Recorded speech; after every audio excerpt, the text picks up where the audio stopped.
아멘. 오늘 우리에게 주시는 하나님 말씀 사도행전 8장 26절부터 40절까지 보겠습니다. 사도행전 8장 26절부터 마지막 절까지. 사도행전 8장 26절에서 40절까지 말씀을 저와 여러분이 한 절씩 교독하시도록 합니다. 두 사도가 빌립에게 말하 이르되 주의 천사가 빌립에게 말하 이르되 일어나서 남쪽으로 향하여 예루살렘에 가서 가사로 내려가는 길까지 가라 하니 그 길은 광야라. 일어나 가서 보니 에디오피아 사람 곧 에디오피아 여왕 간다게의 모든 국고를 맡은 관리인 네시가 예배하러 예루살렘에 왔다가 돌아가는데 수레를 타고 선지자 이사야의 글을 읽더라. 성령이 빌립더러 이르시되 이 수레로 가까이 나아가라 하시거늘 빌립이 달려가서 선지자 이사야 글을 읽는 것을 듣고 말하되 읽는 것을 깨닫느냐?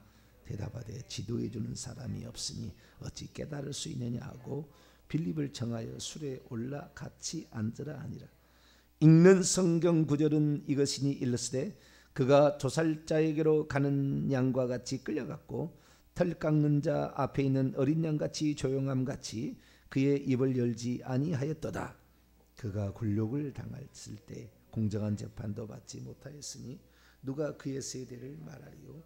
그의 생명이 땅에서 빼앗김이로다 하였거늘 그 네시가 빌립에게 말하되 청컨대 내가 묻노니 선자가 이 말한 것이 누구를 가리킴이냐? 자기를 가리킴이냐? 타인을 가리킴이냐? 빌립이 입을 열어 이 글에서 시작하여 예수를 가르쳐 복음을 전하니 길을 가다가 물 있는 곳에 이르러 그 네시가 말하되 보라 물이 있으니 내가 세례를 받음에 무슨 거리낌이 있느냐? 이에 명하여 수레를 멈추고 빌립과 네시가 둘 다 물에 내려가 빌립이 세례를 베풀고 돌이 물에서 올라올새 주의 영이 빌립을 이끌어 간지라 네시는 기쁘게 길을 가므로 그를 다시 보지 못하니라. 빌립은 아소도에 나타나 여러 성을 지나다니며 복음을 전하고 가이사랴에 이르느니라. 아멘. 기도하겠습니다. 하나님 앞에 진실하기를 원합니다. 양심의 거리낌 없기를 원합니다. 성령의 인도함 받기를 원합니다. 진리의 말씀 아래 머무르기를 원합니다. 주의 명령에 순종하기를 원합니다. 날마다 회개하는 자 되기를 원합니다. 하나님 저희들을 불쌍히 여겨 주시옵소서. 이 아침에도 맑은 공기와 함께 저희들의 영혼을 맑게 깨끗하게 씻겨주시고 하나님 말씀으로 말미암아 온전히 무장하게 도와 주옵소서. 우리 주 예수 그리스도의 이름으로 기도하옵나이다. 아멘. 할렐루야. 다음 주가 되면 이제 스승의 주일, 그 다음 주에는 성령 강림 주일 이렇게 지킵니다. 스승의 주일 가까이 와서 스승에 관한 말씀을 좀 나누기로 합니다. 읽는 자를 깨닫느냐? 지도해 주는 사람이 없는데 어찌 깨달을 수 있겠느냐? 이것이 지도자와 그 다음에 이제 그 학생의 그 차이를 말해주고 있죠.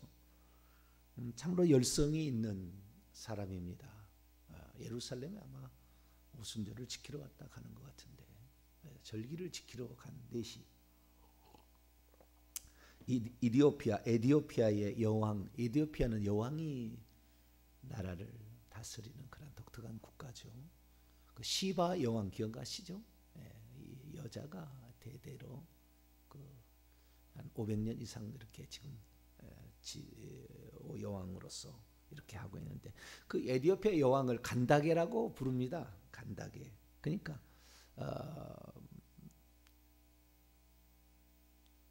이집트의 왕을 파라오라고 그러죠. 바로. 메대의 왕을 다리오 이렇게 하는 것은 다 그 독특하게 그걸 부르는 말입니다. 소련은 차르라고 그러죠. 차르. 이런 식으로 해서 그 독특하게 그 왕을 부르는 칭호가 있는데 여왕을 부르는 칭호는 간다게입니다. 간다게 그런 것이고요. 그 간다게의 국고를 맡은 네시가 고이 네시가 왔다 가면서 결국에 가는데 또 성경을 읽고 있어요.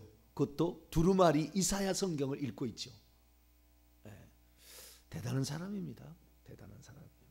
그래서 그 성경을 읽고 있는데 성경을 읽는다고 뭐 다 깨달을 수 있는 건 아닌 것 같아요. 열심은 있습니다. 열심은 있으나 성경의 내용이 무슨 내용인지 모르는 거예요. 많은 사람들이 나는 성경을 몇 독을 했다. 그렇게 제가 젊었을 때 어떤 사람 나는 신약 성경을 100독을 했다.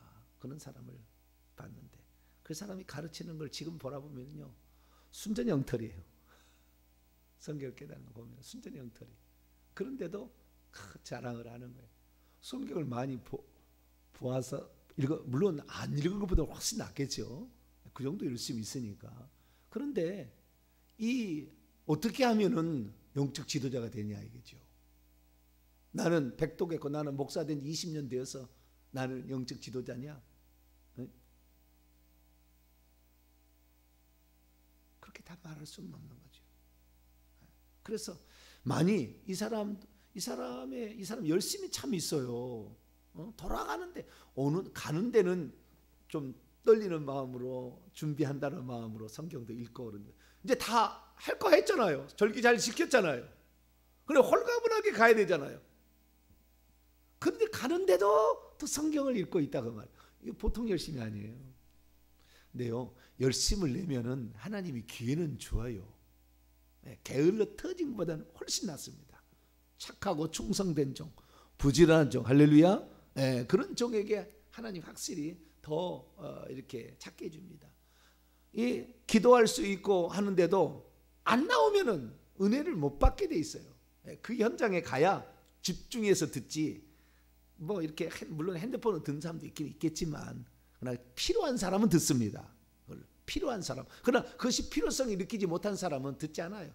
뭐 딱 틀어놓으면 5분 되면 잠이 와. 5분 되면 잠이 와. 그래가지고 다행히 제가 하는 설교는 사람들이 많이 봅니다. 의외로 오랫동안 봐요. 그 통계가 나오거든요. 기본적인 통계가 유튜브는 다 이 통계 조사가 나와요. 어디에서 누가 어떤 연령대에 몇 분을 어느 때 또 많이 받고 작년에 비교하면 어떻고 몇 년 전에 비교하면 어떻고 다 나오니까. 근데 대통령이 많이 봅니다만은 어쨌든 그런 자기가 열심을 가지고 있으나 그때에 그 열심이 가장 훌륭한 스승을 영적 스승을 만나면 얼마나 좋겠어요, 그죠?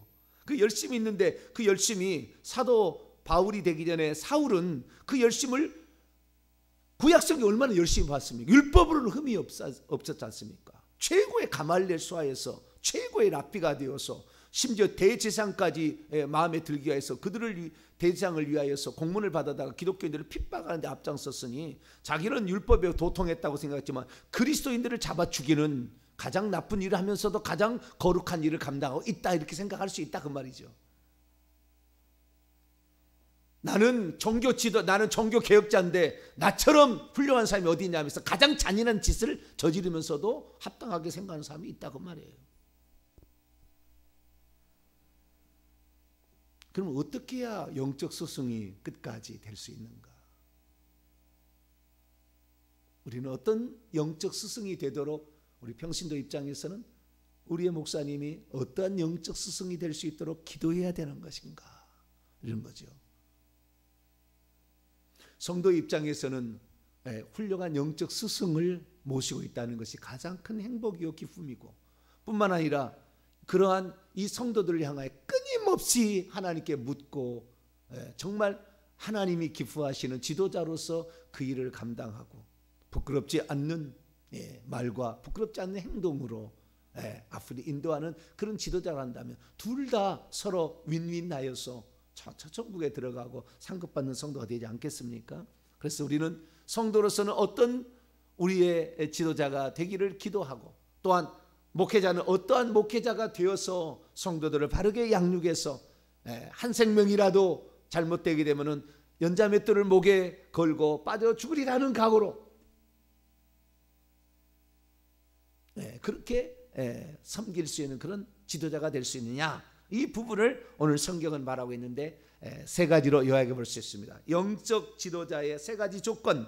첫째, 29절 말씀입니다. 29절 말씀 읽겠습니다. 시작. 성령이 빌립더로 이르시되 이 수레로 가까이 나아가라 하시거늘. 성령의 지도를 따를 수 있는 자예요. 성령의 지도예요. 여기에서 지금 성령이 빌립더로 말씀하셨다는데 이 말이 음성으로 들렸겠는가? 그것은 질문을 던져봐야 돼요. 제 생각 같아는 아니라고 봅니다. 음성이 아니라요, 딱 보면 현장에 보면은 성령의 감독이 팍 와요. 그러니까 이전에 무슨 일이 있었냐면 꿈을 꾸었는지 어쨌는지 천사가 나타났어요. 26절입니다. 하나님이 보낸 천사가 빌립한테 보냅니다. 그래서 하나님의 보내심을 받은 천사가 빌립한테 말을 했어요. 뭐라고 말했냐면, 일어나서, 초기에는 초자연적 역사가 있습니다. 항상 뭐든지 초기에는 어떤 복음이 들어가든 초기에는 다 초자연적 역사가 있어요. 그래서 이 예루살렘 교회에 핍박이 나서 흩어진 그 7명의 집사라고 칭한, 입자는 아닙니다. 집사라고 칭해진 주의 종과 비슷한 후보들이죠. 이런 사람들이 7명의 한 사람 빌립에게 남쪽으로 일어나서 남쪽으로 향하여 예루살렘에서 가자로 내려가는 길까지 가라, 그런 지시를 받았어요. 그래서 자기가 남쪽으로 향해서 예루살렘에서 가자로 내려가는 길에 갔더니 거기는 광야에 있는 곳이라 사람이 없는 곳인지였는데 거기에 마차가 하나가 지나가고 있었던 거죠. 그러면 여러분이 거기 갔다고 합시다. 자, 사람이 없는 곳입니다. 광야입니다. 그런데 가라고 해서 가서 보니까 거기에 누가 있어요? 마차를 타고 가는 사람이 딱 나타났어요. 거기 딱 가서 보니까 마차가 늦게 왔겠죠. 마차가 지나가는. 아무도 없는데 마차가 지나가요. 그러면 무슨 생각이 들겠습니까? 이건 틀림없이 하나님께서 나에게 뭔가를 전하라는 얘기 아니겠는가. 그래서 그 수레에 가까이 가서 봤더니 그 수레에서 큰 소리로 이 네시가 성경책을 읽고 있는 거예요. 이것이 히브리어로 기록된 마소라 텍스트였는지 아니면 히브리어로 기록된 히브리어로 기록된 구약 성경을 헬라어로 번역한 2세기 3세기경에 번역한 70인역이었는지는 모르겠으나 좌우지간 제가 생각할 때는 히브리어 성경의 두루마리 성경책을 갖고 있지 않았을까 싶습니다. 스바 여왕이 결국에 솔로몬을 만나서 자식을 낳아요. 이건 그쪽 나라 이야기입니다. 에티오피아 이야기예요. 에티오피아에 오래된 그 유대인들이 있어서 유대 나라를 독립하게 될 때에 다 그 에티오피아 유대인들을, 흑인 유대인이죠. 이 유대인들을 다 끌어와서 유대인들을 삼는데요. 그래서 솔로몬 때에 BC 1000년경의 966년 1000년경의 일인데 그때에 시바 여왕을 통해 자식을 낳고 거기에서 율법을 지키고 사는 유대인들이 생긴 거예요. 그래서 지금도 그런 사람이 있는데 이 사람으로 말미암아 에티오피아가 아프리카 최초의 기독교 국가가 되는 겁니다. 이 네시로 말미암아. 이 사람이 아주 중요한 사람이에요. 그만한 놀라운 위치에 있고 재력도 있고 놀라운 위치에 있는 사람이냐. 그때 당시에 두루마리 성경책을 갖고 있다. 오, 이건 보통 부자가 아니죠. 쇠가지고로 만든 이건 뭐 거의 일생에 한번 볼까 말까 한 건데 그런 사람, 그 정도로 부자라는 겁니다. 이 사람이 그러면서도 말씀을 사랑해서 그 말씀을 이사야서를 읽고 있는 가면서 그러니까 이건 성령의 음성을 귓가에 들은 게 아니에요. 성령의 음성이 귓가에 들었다면은 99.9%가 귀신입니다. 그 성령의 음성을 들리지 않아요. 딱 보면은 느낌이 오는 거예요. 저도 이제 목회를 오다 보니까 상담을 딱 받으러 몇 마디만 들어봐도 와요. 이렇게 느낌이 이렇게. 왜? 그 성령이 우리 안에 계시잖아요. 성령이. 그래서 이 사람이 어떠한 상태에 있겠고 어떠해 있었겠구나 금방 알고 기도하면은 이 사람의 오미 옵니다. 그래서 이 성령의 그런 건데 이 성령이 어떤 거냐? 이 성령이 무슨 예언하라고 온 게 아니에요. 예언하라고 온 게 아니라 성령께서는 말씀을 깨닫게 하시는 거잖아요. 성령의 본일인데 여기 성령에 민감한 성령의 지도를 따르는 사람인데 이 성령은 요한복음 14에서 16장을 보게 되면은 은사주라고 성령을 준 게 아니라 그 은사는 복음을 전파하기 위해서 그것을 주지 않으면은 도무지 깨닫지 못하는 그런 상황에서 하나님이 은사는 선물로 주시는 것이고 본래는 하나님 말씀을 깨닫게 하는 거예요. 말씀을. 그래서 이사야서 성경 구절을 특별히 이사야서 53장 7절 8절 도시로 끌려가는 그 양처럼 잠잠한 어린 양이 끌려가는데 제대로 공정한 재판도 받지 못한다는 그 이사야 말씀을 읽고 있는 거예요. 그 현장에 꼭 그걸 이사야 53장이 고난받는 종으로서 메시아를 설명하기에 가장 좋은, 그러니까 유대인들이 지금도 이사야 53장을 안 읽고 넘어가요. 안 읽고. 왜? 거기에 고난받는 종의 그 메시아가 고난받고 죽을 것이라는 게 나와 있으니까 그걸 안 읽고 넘어가는 거예요. 그런데 그 장면을 딱 읽고 있었다고 말이에요. 하나님의 다 역사죠. 그래서 성령의 지도에 잘 따르는 자, 이런 자가 결국에 지도자가 될 수 있어요. 그 머리로만 해갖고 되는 건 아니에요. 머리만 좋다고 해서 공부만 많이 해서 성경을 많이 읽는다고 되는 것도 아니라 그 말이에요. 성령께서 그를 순수한 영혼으로, 순수한 깨끗한 영혼으로 그를 사로잡아서 인도에 가야만이 결국에 되는 거죠. 그래서 우리가 요한복음 14장 26절 보혜사 곧 아버지께서 내 이름으로 보내실 성령 그가 너희에게 모든 것을 가르치고 내가 너희에게 말한 모든 것을 생각나게 하시리라. 성령에 사로잡히게 되면 하나님의 말씀이 어떤 의미가 있는지가 다 깨달아집니다. 근데 엄청 거짓 사기를 많이 쳤어요. 그동안에 성령이 이렇게 인도한다고 얘기를 해놨지만 실제적으로 성령이 인도하지 않는 것이 너무 많았어요. 그래서 이 말을 쉽게 믿기가 어려워요. 그러나 그것은 자기가 하나님 앞에 섰을 때에 내가 하나님 앞에 순전하고 정결한 영혼 그리고 주님한테 내 목숨을 완전히 내놓는 바쳐버린 영혼이 되어야만이 성령께서도 그를 사로잡는 것 같아요. 그러지 않고 하나님을 이용해 먹으려 하는, 그래서는 안 되는 것 같습니다. 제가 느끼기에는. 어쨌든 그 성령의 음성에 민감하는데요. 저 같은 경우는 이 말씀을 읽고 준비를 다 이렇게 하는데도요. 성령께서 부족함이 있으면은요. 즉시 고쳐요. 즉시 생각나게 합니다. 즉시 순간에 몇 초가 걸리지 않아요. 즉시 그렇게 생각나게 해서 주일날 심지어 설교를 다 원고를 준비해서도 올 때 그걸 바꿔줘요. 올 때 뭔가를 하나씩 이렇게 바꿔주는 게 많아요. 이미 다 준비했지만 그래서 저는 그래 또 1부 예배 설교하는데도 바꿀 때도 있어요. 2부 예배 갈 때도. 왜? 이 성령께서 순간에 깨닫게 하는 거거든요. 제가 설교를 해도 주일 낮 예배 설교는 미리 얼마나 준비합니까? 원고에 몇 번, 6번에 걸쳐서 모든 것을 다 확인을 하는 그러한 그 절차를 거치는데 주일 오후 찬양 예배는 제가 여기다가 이렇게 노트에다가 이렇게 요약만 이렇게 요약만 딱 해오거든요. 몇 자를 이렇게 글자를 이렇게 요약만 해오거든요. 그리고 주일 오후 설교를 해요. 주일 오후 설교는 원고가 완전히 정해지지 않았어요. 그냥 요약만 이렇게 해야 되겠다라고 하고 설교를 하는 거예요.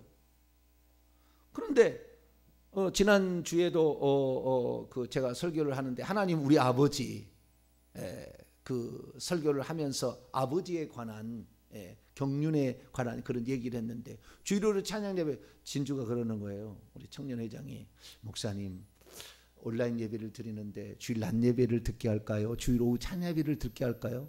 너는 어떤 것을 듣게 하면 좋겠냐 그랬더니 저는 오후 찬양 예배가 참 좋은 것 같은데 그런데 초신자들은 주일 낮 예배를 듣게 하는 게 좋겠죠? 그렇게 얘기를 하더라고요. 근데 왜 이 얘기를 하냐면은 성령이 즉각 하는 게 있어요. 그런데 이 모든 준비가 되어 있어야 이 성령의 역사도 되는 것이지. 어떤 사람은 자기는 아무 준비를 안 하는데 근데 강백상에 올라가면 생각이 난대. 함량 미달이에요. 그렇게 되지 않아요.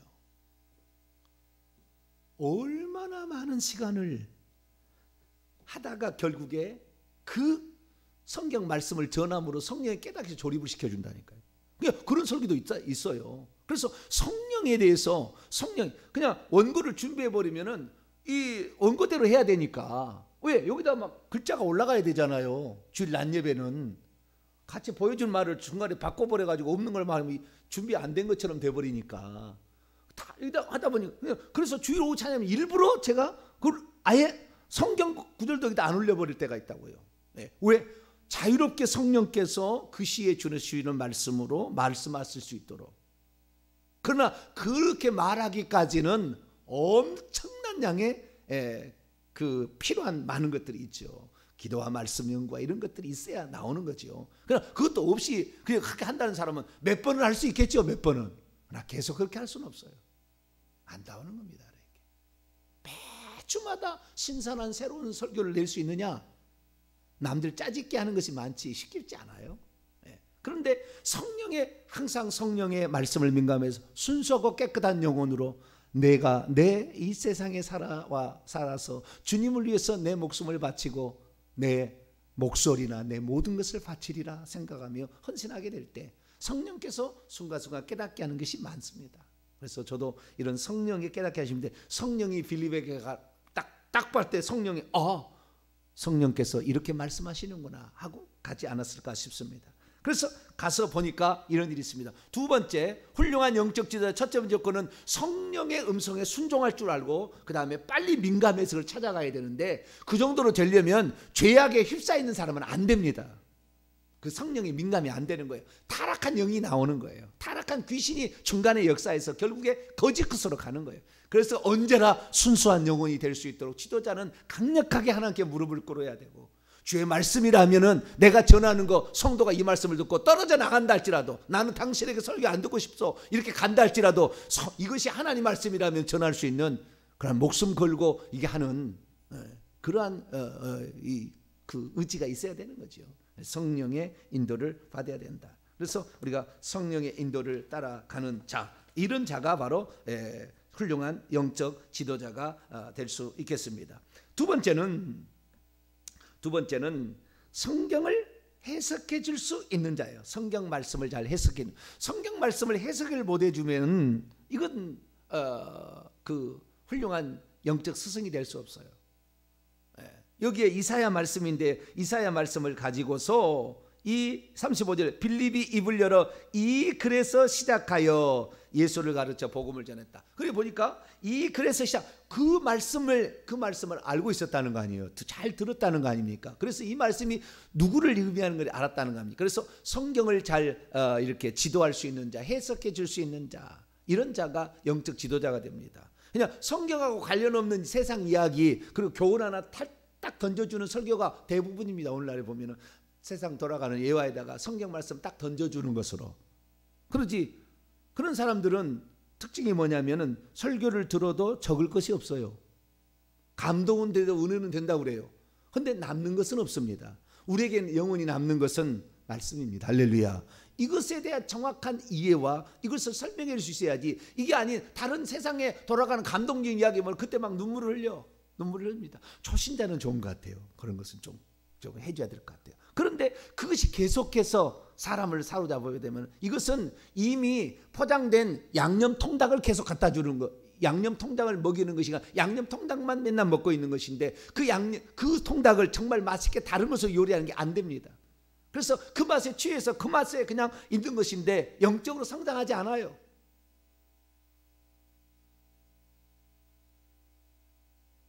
영적으로 성장하지 않아요. 옛날이나 10년 전의 신앙생활이나 지금이나 똑같은 거예요. 10년 정도 말씀을 들었으면 사람이 달라져야죠. 사람이 달라져야지. 말씀이 들어가는데 하나님이 들어가는데. 근데 세상에 이런 예화들 이런 것들 이런 걸로 설교가 점철돼 버리면 결국에 남는 것은 그때는 참 은혜인 것 같고 예화가 재밌는 것 같고 깔깔깔 웃기도 하고 하지만 나중에 남는 것은 별로 없어요. 근데 저는 예화도 안 들면서 설교하는 거 보면 대단하죠. 어떻게 그럴 수 있는가? 나도 이상해 죽겠어요. 예화도 별로 안 들어요. 저는 뭐 세상 무슨 예화를 갖다 예화집을 쓴 것도 아니고. 그런데도 말할 수 있게 하셨다. 이게 하나님의 은혜라고 저는 봅니다. 이게 은혜. 어떻게 안 돼? 그렇게 안 되는 사람이야. 나는 많이 못 배웠다니까요. 제가 부잣집 아들로 태어나서 어릴 때부터 이솝우화부터 한국 전래동화부터 다 읽었다고 한다면은 많은 전과들과 이런 시리즈의 책을 읽었다면 좋은데, 저는 학교 갔다 오면은 망태 메고 와서 꼴 베고 와서 두엄자루를 만들지 않으면 밥을 안 주는데, 일하느라고 바쁘는데요. 무슨 공부입니까? 무슨 책입니까? 읽지도 못했다고요, 아무것도. 그런데 여러분, 다니엘서나 설교하는 거 들어보십시오. 얼마나 많은 공부를 하는지. 그냥 이게 그냥 적당히 읽어서 뭐 기억할 수 있는 건 아니잖아요. 그런데 그 모든 것들이 다 뭐냐? 순전히 성령께서 그러한 그 사람을 사로잡아서 할 수 있도록 이끌어 주는 거죠. 비록 어렸을 때는 제대로 못했어도. 그래서 이 말씀을 사모하고 이 진리를 전파하리라는 강렬한 그 열망, 그걸로 말미암아 성령께서 깨닫게 해주시고, 그렇다고 해서 과거에 남들이 했던 주석을 안 보느냐? 수많은 사람이 주석이, 뭐 요한계시록 같은 경우는 20권 이상의 책이 있습니다. 그에 관해서 해설을 해주는 위대한 신학자들의 책들이 다 있어요. 그걸 봅니다. 다 그냥 막 이렇게 설교를 하는 게 아니에요. 그냥 아닙니다. 다 역사적 교회사적으로 어떻게 했는지를 다 살펴보고, 특별히 신약 성경은 저는 이제 신약 전공인데, 박사학위 신약 전공인데, 이 신약에는 헬라어가 있잖아요. 헬라어를 다 살펴보는 거예요. 오늘 본 말씀 36절에 보면은 원문이 그렇습니다. 그런데 빌립이 달려간 후에 선지자 이사야서를 읽고 있는 것을 들었다. 이에 말하였다. 당신이 읽는 것들을 이해하느냐? 그런데 그가 대답하였다. 만일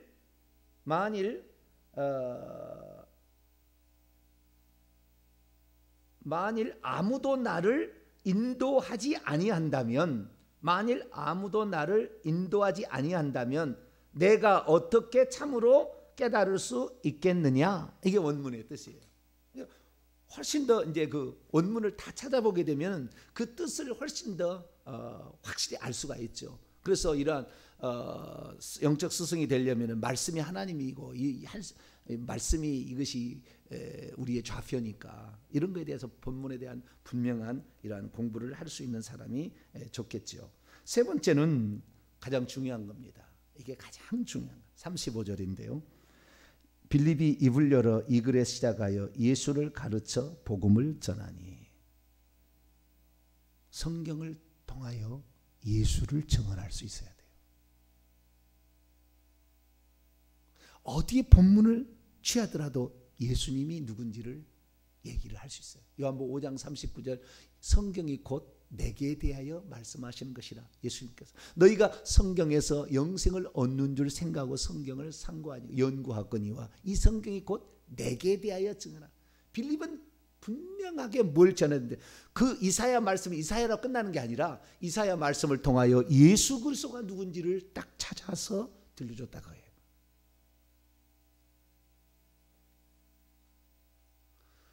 오늘날의 유명한 목사님들 얘기 들어보면 세상의 지식이 얼마나 풍성한지 몰라.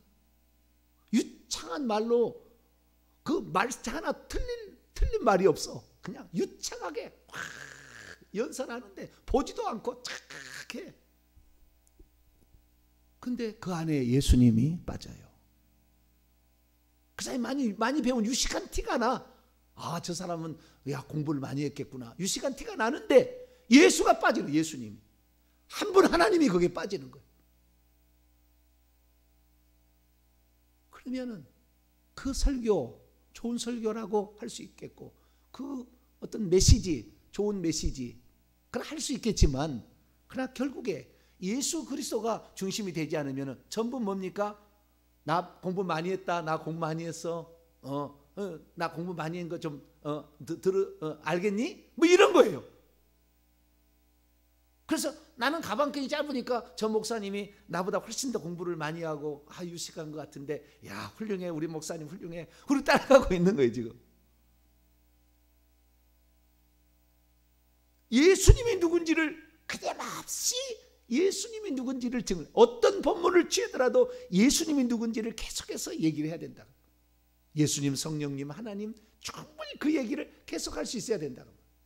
이 빌립은 그 예수님을 찾아서 설명해. 사도 바울이 뛰어난 것은 뭐냐면 구약 성경을 그가 예수님 만나고 완전히 구약 성경에 여기도 예수, 여기도 예수, 여기도 예수, 모든 본문을 다 예수님이 다 끌어왔어요.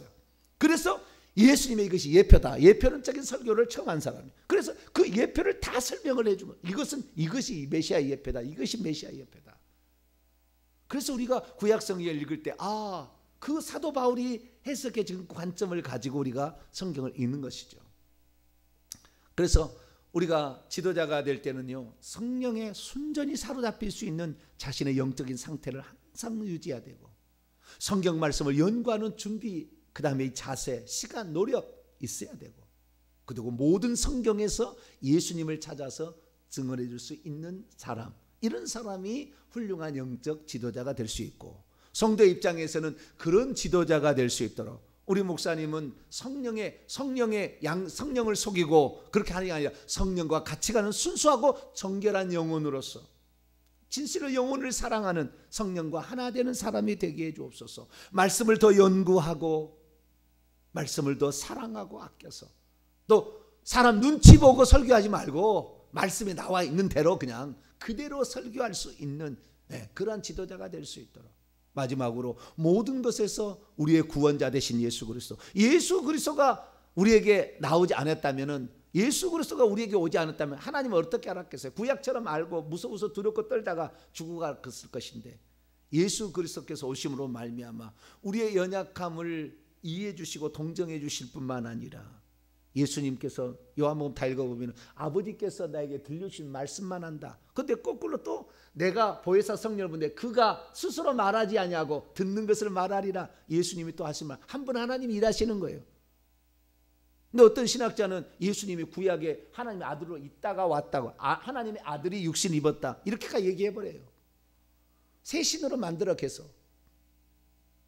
그러니 오늘날의 이단이 뭐예요? 하나님의 아들이 있는데 하나님의 어머니는 왜 없느냐, 어머니 하나님은 왜 없느냐, 전능신교 동방번개라는 데나 하나님의 교회나, 요즘에는 저 박태선이가 죽고, 박태선이가 문선명이가 죽고 나서는 한학자인가요? 그 부인이 자기가 이제 어머니 하나님이라고 이제 얘기를 하더만요. 자기가 이제 다른 종교가 그러잖아요. 지금 하나님의 교회나 다른 데로 자기가 이제 어머니 하나님이라고, 이 세상에 이제 어머니 하나님이 등극했다는 식으로 얘기를 하더라고요. 이야, 세상 이제는 여성 시대가 됐나 봐요. 여성 시대가. 내가 아는 어떤 목사님도 이 예수님이 재림하는 것이 여성으로 온대요. 예수님은 초림은 남성으로 왔으니까 구색을 맞춰야지. 하나님이 남자 여자를 창조했으니까 여성으로 재림하신대요. 완전 이건 양심과 성령에 완전히 빗나간 거예요. 하나님 한 분이에요. 무슨 여성이 있습니까? 부득이하게 우리를 위해서 죽기 위해서 사람 되려고 오셨는데, 하나님을 하면은 이해 못할 것 같으니까 아들이라고 한 거지. 그런데도 잘 몰라, 성경을 몰라.